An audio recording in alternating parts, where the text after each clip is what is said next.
Почитувани граѓани, почитувани представници на медиумите, денеска јас, министерката за труд и социјална политика и директорката на Центарот за социјални работи Скопје, имаме средба со корисниците на социјална помош и со социјалните работници од центрите за социјални грижи. Сакаме од оваа средба да ги чуеме граѓаните и нивните пораки за мерките од социјалните реформи, за да видиме дали се реализираат согласно нашите очекувања. Тргнавме од определбата да создаваме праведно општество, кое вистински се грижи за намалување на социјалната нееднаквост во нашата земја. Креиравме социјална реформа која целосно го менува начинот на кој се грижиме за ранливите групи, граѓани и значително ја зголемува финансиската помош која добиваат најсиромашните. Новиот систем овозможува поддршка, обуки и советување за да може секој човек исто така да почне да работи. Овој пристап им помага на луѓето трајно да излезат од сиромаштијата и овозможува еднаква шанса за сите. Од социјалната реформа не само што го зголемивме социјалниот надоместок во просек се до 300%, туку истовремено вложуваме во преквалификација на луѓето кои се невработени, за да може активно да се активираат на пазарот на трудот. Правото на детски образовен додаток за прв пат е достапен за семејствата со ниски примања, со драстично зголемување на бројот на корисниците. Бројот на деца кои примаат детски додаток од 3200 корисници порасна на повеќе од 70.000. Поведовме ново право, додаток за образование, наменето за децата во основните и средните училишта. Овде бројот на корисниците на образовниот додаток порасна драстично од 3800 на повеќе од 64.000 корисници. Воведовме социјална пензија за повеќе од 6.000 граѓани над 65 години, кои немаат друг извор на приход и се без потребниот работен стаж. Реформите во социјалната и детската заштита ги правевме многу внимателно, со цел да ги офатиме сите ранливи категории и да овозможиме еднакви шанси за секое дете. Тоа е секако определба на оваа влада, таква држава заслужуваат нашите граѓани.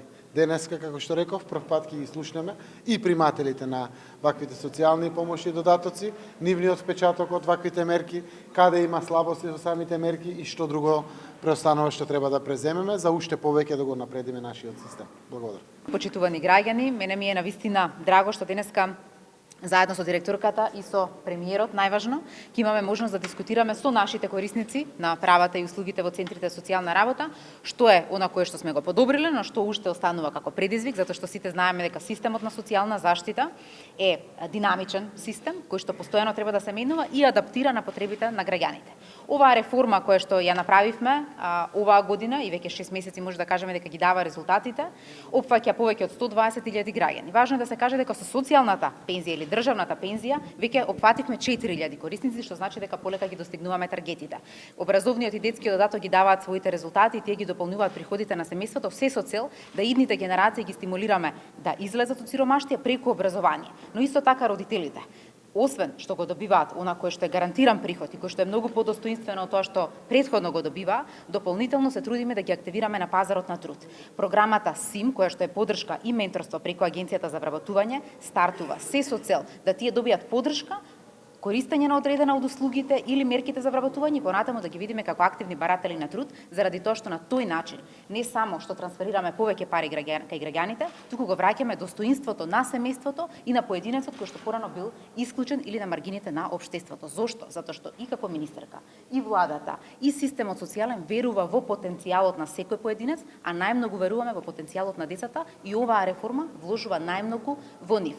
Затоа сега и со воведувањето на управување на случај Центарот Скопски и останатите центри за социјална работа ги поставуваат предметите на ниво на управување со случај. Секое едно семејство ќе се евидентира и на тој начин ќе се действува на семејството како систем. Тоа го зборувавме и во минатото како семеен социјален работник или управуваш со случај и на тој начин имаме тотална контрола на тоа што во едно семејство можеме да превземеме како интервенција, се со цел да можеме да го извлечеме од сиромаштија. Ако не успееме оваа генерација, ама да сме сигурни дека следната ќе има подобар старт во општеството и во животот. Ви благодарам. Како директорка на Центарот за социјална работа, вложивме многу труд, но сме горди што граѓаните ги добија бенефитите од нашиот труд. Како што кажа министерката, сега ги поставивме основите на принципот на водење на случај, така да секој семејство ќе си добие семеен социјален работник, социјалните работници се веќе на терен, каде што ги детектираат сите проблеми во едно семејство и се надеваме дека граѓаните ќе бидат уште позадоволни од нашите резултати, од нашето работење. Но јас толку не би должила, но тука имаме корисници кои би сакале да кажат какви се придобивките од измените во законот и придобивките од измените на работењето на Центарот за социјална работа. Добар ден до премиерот, до министерката и до сите присутни тука. Јас сум Златибор Петрович, родител на 2 деца хендикепирани. Откако дојде министеркава на власт, имаме големо финансиско подобрување. Јас пред тоа примав социјално 2000 денари, сега примам 12.000 денари. Значи, тоа е голем бенефит за моето семејство и за нормалниот живот се подобрува. Исто и се заблагодарам на министерката што се труди, тоа што ќе го обече, тоа го остварува. Исто е голема благодарност до премиерот што постави прав човек на право место. Корисник сум на социјална помош, корисник сум на посебен додаток, имам детенце со аутизам. Користам исто и туѓа нега, пошто не бев добар психички. Сега сум потполно добар.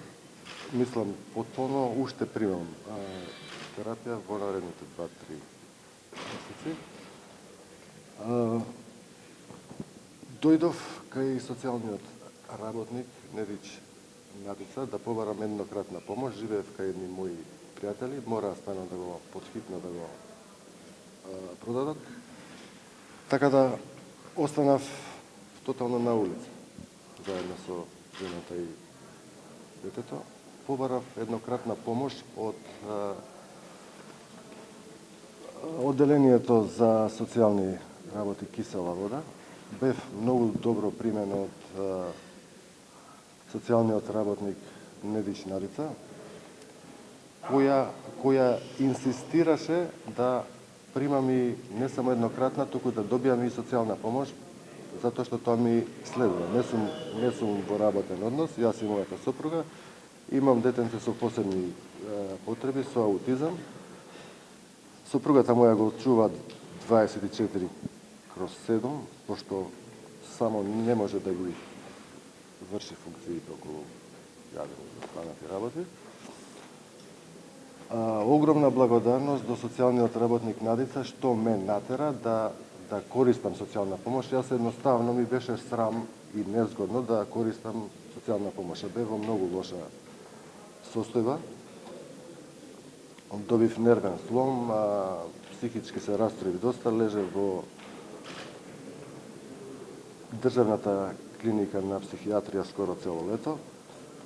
Меѓутоа, Недич Надица нема верба во едноставно и јас искрено кажано немав и толку верба во институциите. Сега се уверив дека оваа влада, институциите се за народот, вистински, дека се за народот и работат само за народот.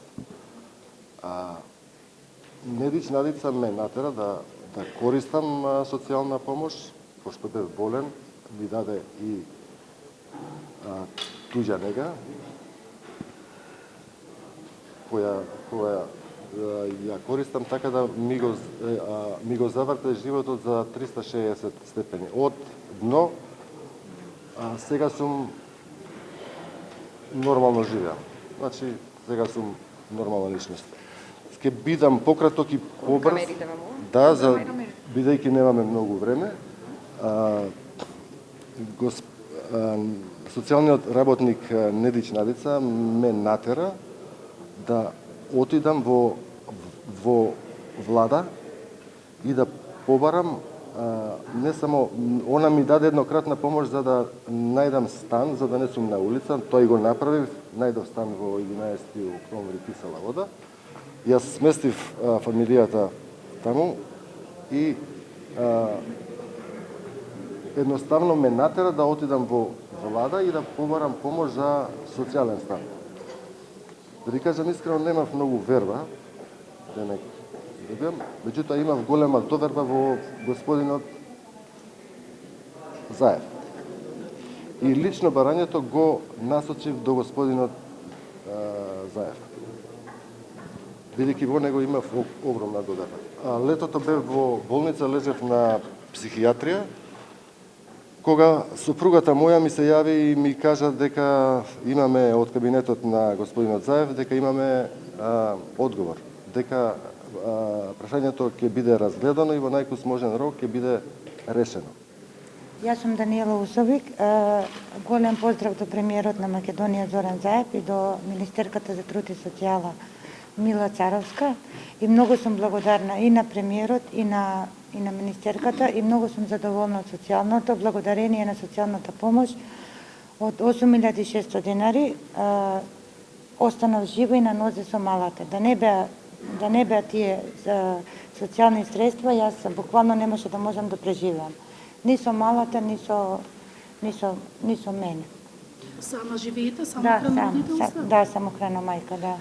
Дали во моментот се чувствувате подготвена да излезете на пазарот на трудот? Дали до сега сте аплицирале за работа со оглед на тоа што детето расте и Не сум аплицирала затоа што јас пред месец дена лежа во Козле на детската клиника затоа што ми фати пневмонија од бронхит, јак бронхит, лежев една недела и ми кажаа да не го давам се уште во градинка, зашто имало некој вирус таму, али од март месец сум спремна, да. Во моментот може да кажеме дека најголем успех имаме кај општинско корисна, посебно да кажеме ви избегува, ги знаете лицата под Кале кои што беа, таму имавме најбрза трансформација, најбрзо, затоа што директно дадовме куќа или живеалиште, се дадоа социјалните трансфери, децата ги вклучивме во дневниот центар, дел и во градинката, дел во училиште, и тука родителите се почувствуваат дека се растеретени дека сакаат да одат на пазар на труд, согласно нивните моментални компетенции кои што ги има, ги вклучивме во општинско корисна работа и дел од нив се ангажирани по општините и работат различни работи. Но без она поддршка и менторство кој што ја кажав, што е директен грант од Европската унија во Агенцијата за вработување, ние тешко може да очекуваме дека тие лица ќе ја проследат облуката од 4 до 5 месеци облука, преквалификација до квалификација, за да ги вклучиме на пазар на труд. Затоа одиме паралелно. Едно е менторство, поддршка психолошка, социјална, јакнење на поединецот, да може да ја доводи облуката, да верува дека таа облука ќе му даде повеќе приходи во семејството и тогаш ќе видиме вистинската трансформација. Но одиме чекор по чекор, имаме позитивни примери, имаме каде што центарот само понудува, агенцијата поврзува и добиваме резултати, имаме вработување, кој што некогаш трае 6 месеци, некогаш трае со години, но зависи од моментот и од индивидуалниот капацитет и потенцијал на личноста која активира. Затоа ми се важни семејните социјални работници, затоа на системот за социјална заштита му се важни семејните социјални работници, зашто тие се вработените кои што треба да препознаат капацитет и да поврзат. Ако поврзат правилно, тогаш имаме успех. Ако сгрешат во поврзувањето, не е греша. Имаме следно поврзување што ќе даде резултат. 27.000 домакинства примаат гарантиран приход. И тие 27.000 домакинства, јас велам сум среќна 5% да во наредните 6 месеци ги извлечеме, ние сме направиле огромен успех.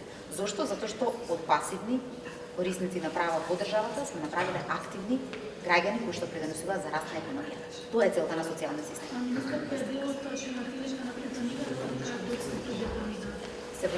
Новиот закон за социјална заштита нуди нов модел на добивање на правото на туѓа нега. Знаете дека имаше една централизирана комисија која што имаше мал број на лекари, тие одеа во пензија, нови лекари секако не работат за административна плата затоа што растат платите во здравството и тие сакаат да се реализираат себе како професионалци во здравствениот систем. Затоа одлучивме на влада заедно со министерот за здравство да имаме 15 регионални комисии кои што се веќе формирани и новиот систем стартува. Така да сега и системот ќе биде побрз и поквалитетно ќе биде одлучувањето на комисиите. Ограничи пензионирањето да не може да продолжат со работа доколку извршат точно навршат одредени години проведено законното пензионирање. Дали бидејќи кажате од крајот на годината дека се чека да биде готово законското решение, каде е законското решение, за кого ќе важи, да не може да продолжат со работа, а кој има право како и сега да продолжат работа? Добро е, како што кажавте, јас дадов коментари, министерката Царовска даде коментари, веројатно и други давале коментари. Се работи за поднесок, односно законско решение од страна на граѓаниците и тоа претенциите од владеачкото мнозинство. Кога тргна самата процедура на решението, ние како влада треба да дадеме своите мислени и коментари. Па првите работи кои што ги исправивме беше добро, што во здравството. Оп, се застана. Што ќе правиме со градежните инженери и архитектонските и архитектите во државата. Што ќе правиме со IT инженерите кои што недостаток и слично и застана работата. Дебатата е застаната во собранието, веројатно ги согледуваат сите можности како тоа да не направи дефицитарност во одредени професии кои што се стварно дефицитарни, ако се едуцира од 67 на 64 години намалувањето, како тоа ќе влијае да исполни секако желбата за младите да има повеќе простор за работа, но и согласно потребите кои што се општествени во неколку дејности кои што ги кажав. Така да дебатата е отворена, јас не можам да кажам дали ќе се донесе до крајот на годината за важот 1 јануари, дали понатаму, тоа парламентот секако го одлучува. На иницијативата е на пратениците. Во духот на транспарентноста ние ги извадивме на повидок сите слабости на вака добрата желба да отвориме повеќе работни места за сите. Кога прашавме зошто од каде доаѓа ова, па слушнавме пензијскиот фонд е стабилизиран, значи може да пуштиме повеќе луѓе да одат во пензии, но анализите доведува да се направат дополнителни главински анализи. Реално, последните 10 на 15 дена немам разговарано на таа тема. Јас ќе се посветам да видам дали соодветните министерства, тоа се финансии, здравство и некои други кои што беа вклучени, но и пред самата пратеничка група, дали имат нови податоци, за да можеме да соопштиме на јавноста дали решението ќе се носи, ќе се одложи, ќе прават дополнителни анализи и ако се носи точно кога ќе важи, заради тоа што граѓаните заслужуваат да ги добијат. Ако може уште едно прашање за вас, дел од градежите кои се веат